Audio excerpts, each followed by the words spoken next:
Como cada 1 de diciembre, el cementerio de San Francisco acogió el homenaje al escritor ourensano Eduardo Blanco Amor. La teniente alcalde Isabel Pérez y el presidente de la Diputación, José Luis Baltar, estuvieron presentes en un acto cuyo objetivo es recordar la figura de este personaje, cuyo ourensanismo está presente en toda su obra. Eduardo Blanco Amor, aínda que realmente marchou de Ourense sendo mociño,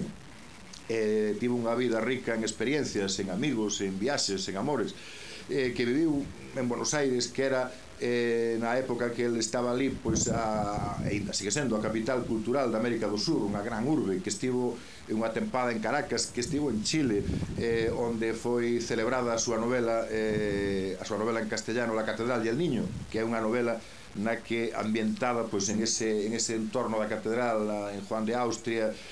onde aparece pois o Santo Cristo de Ourense, é dicir, que é unha novela moi ourensana, aínda que estea escrita en castelán. Bueno,